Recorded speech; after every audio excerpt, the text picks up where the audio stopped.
नाम लिखने वाले लोग चाहिए, नाम लिखने वाला समाज चाहिए। डिस्क्रिमिनेशन, जातिवाद, छुआछूत, भेदभाव नहीं करेंगे हम। जिसकी जितनी संख्या हमारी ले जाओ भाई, उसकी उतनी हिस्सेदारों से, चमचों से। बहुत होशियार पढ़ने का अधिकार था, लिखने का अधिकार इन लोगों को था, नौकरी प्राप्त करने का अधिकार इनको था, वेद ग्रंथ सब कुछ हमारे पास भाई। तो 100% रिटर्न में अव्वल दर्जे के नंबर लाते हैं। और जब इंटरव्यू होता है तो आपको यही कहना चाहूंगी कि जो आज इमरजेंसी का दौर लागू है हमारे साथ, चाहे वो कांग्रेस है, चाहे वो भाजपा है, चाहे उन दोनों का पैदा किया हुआ बच्चा आम आदमी पार्टी है, सबने इस देश को, इस देश के मुद्दों को, जनता को और खासकर SC/ST के मुद्दों को, लोगों को सिर्फ चुनावी महीनों तक ही सीमित रखा है। हम संविधान संविधान संविधान करते रहे, हम जय के नारे लगाते रहे और उन्होंने हमारे संविधान को, जो हमारी आइडेंटिटी है, जय भीम, डॉक्टर अंबेडकर, जिसको हम जय भीम कहते हैं, कि जो सदियों तक इस तरह ऐसे ही रहेगा, उसको प्रोडक्ट बना के, बेच के, मार्केटिंग करके, वोट लेकर आज दूसरे नंबर की पार्टी बन गई भारत में। और हम कहाँ हैं? इस महफिल में भी मुझे लग रहा है हम में से, मैं किसी पे शक नहीं करती, लेकिन एक मैं सोच विचार करने का आपको एक सवाल देके जा रही हूँ कि जब आज आप देख लो अब के पहले क्या था और आज क्या दौर है, कि जब आपने अपनी पार्टी को कमजोर किया तो आपके साथ क्या हो रहा है? किया कि नहीं किया? हमने गद्दारी करी कि नहीं करी? मैं तो कहती हूँ हमने करी।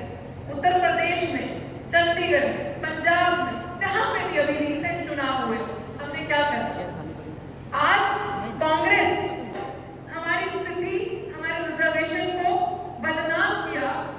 आपके इंस्टीट्यूशन को, जहां आपके बच्चे पढ़ने जाएंगे, विश्वविद्यालयों में, यूनिवर्सिटी में, सबको प्राइवेट किया। कांग्रेस ऐसी सरकार थी जिसने पूंजीपतियों को अंदर लाया और सब सारा सिस्टम हाईजैक किया। वो धीरे धीरे धीरे आपको जहर पिलाती थी, आपको एहसास नहीं होता था मौत का कि हम मर रहे हैं। लेकिन वही चीजें, उन्हीं चीजों पे कांग्रेस को बदनाम करते हुए, उसकी पोल पट्टी खोलते हुए, जब भाजपा बीजेपी पावर में आई तो उसने एक झटके से मारा कि नहीं मारा? वही पॉलिसीज एक झटके में भाजपा ने लागू करी, मारा कि नहीं मारा? शिक्षा को महंगा किया, पढ़ा सकते हो। आज जो पढ़ाई डॉक्टर रितु ने बड़ी कम 4,000 5,000 इतना ही देते प्रमोद जी, 4,000 5,000 रुपए महीने साल के, इतनी फीस देकर पढ़ी हमने, शिक्षा ग्रहण कर ली, हायर एजुकेशन, वो आज आपके बच्चे नहीं कर सकते, नहीं कर सकते, क्योंकि शिक्षा इतनी महंगी होती है कि आप लोगों के पास, जब हमारी आने वाली पीढ़ियों के पास इतने पैसे नहीं होंगे कि 3 महीने की 6 लाख या 6 महीने की 3 लाख फीस देने के हमारे पास पैसे नहीं है। आपके हर जगह रास्ते बंद किए जा रहे हैं। ये वक्त सही कहा बहन जी, ये इमरजेंसी का दौर है। हम लोग गोरी चौड़ी देख के, सफेद कुर्ते देख के, उन लोगों को देख के कि जो एक मोची, अभी देखो सोशल मीडिया पर फोटो वायरल हो रही है, एक मोची की दुकान के पास बैठ के विपक्ष का बड़ा नेता जूता बनवा रहा है और लोग लाइक पे लाइक कर रहे हैं, व्यू पे व्यू, मिलियंस व्यू, है ना? लोगों को लग रहा है कि भाई हमारा तो भगवान दिख गया। अब दलित आदिवासी बहुजनों पे रहबर है कि नहीं रहबर है हमारा, हम सबको ये लग रहा है। अगर रहबर था तो 70 साल में क्यों नहीं दिया? अगर रहबर है जो पैर हो रहा है हमारे, तो 10 साल में क्यों नहीं दिया? अब दोबारा तीसरी बारी आ गई। आपके पास सिर्फ, मैं बार बार कहती हूँ ये चीजें, आपने मेरी स्पीच में भी सुनी होगी कि गांधी परिवार के पीछे कांग्रेस है, बीजेपी के पीछे RSS है। हाथ उठा के बताओ आपके पीछे कौन है? बहुजनों, दलितों, हाथ उठा के बताओ कौन है आपके पीछे? हाँ, आपके पीछे विचारधारा, विचारधारा। उसी विचारधारा को हम झुठलाते हैं जब हमारा इंसान मेहनत करके खड़ा होता है कुर्सी पे, सीट पे, और हम वोट उसको नहीं देते, गद्दार को देते हैं और हमें ये उम्मीद करते हैं कि ये हमारे रिजर्वेशन के लिए लड़ेगा।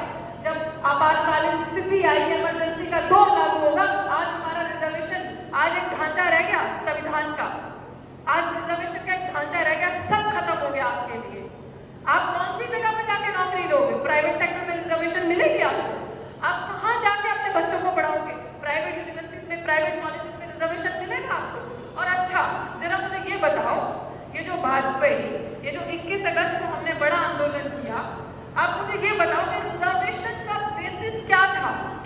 बाबा साहब भीमराव अम्बेडकर ने रिजर्वेशन?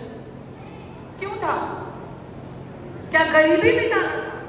नहीं, सोशली, एजुकेशनली, सामाजिक जो स्थिति थी हमारी, जो छूत हमारे साथ होता था, जो हमारे साथ बुरा व्यवहार होता था, जिस रास्ते में हम जा रहे हैं झाड़ू बांध के जाओ, पीठ दांत रख के जाओ, सदियों से जो हमारे से मैला उठाया जाता, गंदा काम करवाया जाता, नंगे बदन सिविल में उतारा जा रहा था, जो आज उतारा जा रहा है। हमारे कितने आपके बीच में बैठे हैं, आपके परदादा जज है, किसी के दादा यहाँ पे बैठे हाई कोर्ट के, सीजीआई चीफ जस्टिस बना आप में से कोई, आपका कोई रिश्तेदार, कोई अभी हाई कोर्ट का सुप्रीम कोर्ट का जज है सीनियर पोजीशन पे आप में से? कोई आईएएस ऑफिसर की औलादे बैठी है यहाँ पे? बड़े बड़े नहीं बैठे ना, हमारे दादा परदादा नहीं थे ना, तो अभी पहली पीढ़ी को ही तो मिला लाभ। तो पहली पीढ़ी में से ही अगर आप तोप बन के आने लगे, आप मुकाबला करने लगे, हम जैसे बच्चे सवाल करने लगे, तो ये हमारा अंगूठा काटने लगे। काटा कि नहीं काटा? अब मुझे नहीं पता कितना आप इस कॉन्सेप्ट को समझ पाए या नहीं समझ पाए। द्रोणाचार्य जो आज कहा है यहाँ पे, क्या लिखा है? द्रोणाचार्य परंपरा SC ST OBC के लिए वरदान या व्हाटएवर। क्या है द्रोणाचार्य? आज आपके सामने एकलव्य खड़ा है जीता जागता। ये बहुत अच्छा कॉन्सेप्ट आपने लिया है, जिसने भी ये कॉन्सेप्ट डिसाइड किया है, उन्होंने आपका कॉन्सेप्ट चुरा के, कॉन्सेप्ट क्या, आपकी विचारधारा, आपकी मूलभूत चीजें चुरा के संसद में मजबूर हो गए जैविक जैविक जैविक करने पे। नेता शपथ ले रहे हैं और आपने सड़कों पे आंदोलन जीवित रखा और वो जैविक कहने में मजबूर हो गए, और आप इनकी पोलपट्टी भी ना खोलो।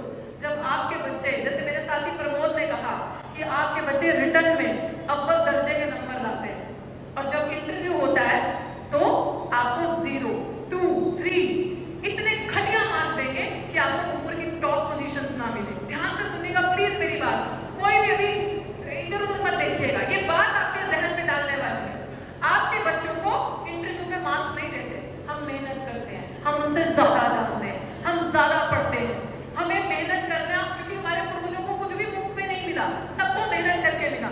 तो वो चीज जो मैं अभी आपको समझा रही हूँ कि जब हम जैसे बच्चे पढ़ लिख के वहां जाते हैं और सवाल करते हैं लोगों को कि हम जिस व्यवस्था को चैलेंज करते हैं, तो डॉक्टर के साथ क्या हुआ मुझे नहीं पता, मेरी कहानी कितने लोग जानते हैं, लेकिन डॉक्टर के साथ वही हुआ कि जब पढ़ लिख कर आगे गई, सवाल किया, संघर्ष को सड़कों पे जिंदा रखा, संविधान बचाने की लड़ाई में अपनी उपस्थिति दी। अगर यूनिवर्सिटी के अंदर प्रमोशन का मैटर है, रोस्टर का मैटर है, किसी भी ऐसी चीज का मैटर है, तो डर की चोट पे अपनी लड़ाई लड़ी, तो उन्हें डर लगा कि दलितों की पहली पीढ़ी आ रही है, बोल रही है, अगर इनकी जुबान बंद नहीं करी, अगर एकलव्य का अंगूठा नहीं काटा, तो दूसरे बच्चे सहमेंगे नहीं, डरेंगे नहीं, ऐसे हिम्मत वाले ताकत वाले होते रहेंगे और इनकी पीढ़ियां हमारा सब कुछ बेच खाएंगी। जो 3000 साल से हमें मुफ्त का खाने की आदत है, 3000 साल से जो पूरा रिजर्वेशन हमने लिया है, पूरा का पूरा रिजर्वेशन किसके पास था? 3000 साल से, उसे कहते हैं वैदिक रिजर्वेशन। इन्हीं को पढ़ने का अधिकार था, लिखने का अधिकार इन लोगों को था, नौकरी प्राप्त करने का अधिकार इनको था, वेद ग्रंथ सब कुछ हमारे पास कोई था ही, तो 100% रिजर्वेशन इनके पास था। हम तो आधा रिजर्वेशन 50% में से भी SC ST OBC सब बांट के ले रहे हैं, इनके पास तो पूरा का पूरा रिजर्वेशन है। तो हमारी लड़ाई उस हिस्सेदारी की है, उस बिरादरी की है, उस विचारधारा की है। और मैं ये तथ्यों पे कह रही हूँ क्योंकि ये जो पार्टी आज आप देख रहे हो, जिनको हमारे लोग वोट दे रहे हैं, हमारे ही समाज का दलाल जो उनके बीच में बैठा नतमस्तक होकर बैठा होगा, वो आपको बरगलाएगा, वो आपको भ्रमित करेगा, वो आपको अपनी पार्टी को कमजोर करने के लिए, आपको अपनी नेता को कमजोर करने के लिए फूल जुलूल गलत बातें करेगा, चाहे वो करेक्टर वाइज हो, चाहे वो उनकी आइडियोलॉजी को, विचारधारा को लेकर हो। ऐसे गद्दारों से, दलालों से, चमचों से बहुत होशियार रहने की हमें जरूरत है। आप सबको ये प्रण लेना चाहिए, याद रखना, इस देश में सिर्फ विचार अगर किसी के पास थे हैं तो वो डॉक्टर भीमराव अम्बेडकर के पास थे। और हमारा एक ही सबका मुद्दा होना चाहिए कि अगर विचार होंगे तो डॉक्टर भीमराव अम्बेडकर के होंगे, हम उन पे चलेंगे। मिशन बनाना है हमें मानव साहब कांशीराम का, और अगर हमारी कोई पार्टी होगी तो वो बहुजन समाज पार्टी होगी, अगर हमारी कोई नेता होगी तो वो बहन कुमारी मायावती होगी, और अगर हमारा सपना कोई है अब आज के दौर में तो वो इस देश का हुक्मरान बनने का हमारा सपना, इस देश पर रूल बनने का, रूल बनने का, इस देश पर राज करने का। और जब सत्ता परिवर्तन होगी, राजपाट जातिवाद, डिस्क्रिमिनेशन, जातिवाद, छूआछूत, भेदभाव नहीं करेंगे। हम जिसकी जितनी संख्या हमारी, ले जाओ भाई, उसकी उतनी हिस्सेदारी। 15 को 15%, को 15%, 10 को 10, 5 को 5, जो 75 है 75, जो 50 है 50, जो मूल निवासी है कब्जाओ। ये चीज हम बोलते हैं, इसलिए द्रोणाचार्य हमारा मुंह काटते हैं। लेकिन हम जैसे लोगों को ताकतवर अगर कोई रीढ़ की हड्डी बन के बचाएगा, हम दिन रात मरने कटने के लिए तैयार है। मानव साहब कहते थे कि मुझे ना बिकने वाले लोग चाहिए, ना बिकने वाला समाज चाहिए। तो हमें वो समाज बनना है जो समझौतेवादी ना हो, जो समझौता ना करे, जो बिके ना, जो डरे ना। कितनी जेलें भरेंगी, कितनी जेलों में डालेंगे। सुनीता जी ने बड़ी खूबसूरत बात की, अंत क्या है? मौत ही करोगे ना, मारोगे ही ना, उसके ऊपर क्या है, नीचे क्या है? कम से कम हमारा नाम जब इतिहास लिखा जाएगा ना, तो गद्दारों में माफी मांगने वालों में से नहीं आएगा, सर उठा के चलने वालों में से, जीने वालों में से आएगा। तो इसलिए मैं ज्यादा वक्त नहीं लूंगी और मुझे लग रहा है कि मोटी मोटी बात जो मेरा दिल भरा हुआ था, जो मुझे कहनी थी, जो परिस्थितियां हैं। कल भी मैं अभी हरियाणा में थी, वहां पे अपनी पार्टी का प्रचार नहीं कर रही हूँ, मत समझिएगा कि ये तो पार्टी की प्रवक्ता बन गई है, पार्टी का प्रचार करने आएगी। कि विचारधारा का प्रचार, ये विचारधारा, क्योंकि हम विचारों से बंधे हुए लोग हैं। हमें जहां अपने विचार दिखेंगे हम वहीं जाएंगे। आंखें बंद करना, मेडिटेशन करना और सोचना किस पार्टी के पास विचार है। और जब आपके अपने अंदर विभाजन, फूट, जातिवाद करने की कोशिश करी, तो कौन नेता सड़क पर उतर के आपके लिए आया? राहुल गांधी आया, मोदी ने तो समर्थन दे दिया। वो केजरीवाल आया जो लक्ष्मी गणेश की फोटो है नोटों पे लगा रहा है, आया आपके लिए? नहीं, आपका अपना घर चल के आया। जब भी आप अपने घर को कमजोर करोगे, ये सरकारें ऐसे ही आप पे वार करेंगी। इसलिए जिसका घर जितना मजबूत होता है, वो उतना गर्व से उठ के बाहर चलता है। ये फैसला आपके बीच में छोड़ के जा रही हूँ। अपने बच्चों की, हमारी स्थिति, हमारी इज्जत, सब कुछ आपके हाथ में। और एक एक यहाँ बैठा बाबा साहेब भीमराव अम्बेडकर माननीय साहब का वंशज है, और हमें उनका मिशन, उनकी विचारधारा लेके इसी तरीके से आगे बढ़ते जाना है। पीछे मुड़ के नहीं देखना। बाबा साहब ने कहा था, मैं बहुत मुश्किलों से ये कार्रवाई यहाँ तक लेके आऊँ, एक एहसान फिर पे करना। अगर इसको आगे ना ले जाओ तो कम से कम इसको पीछे मत लेके जाना।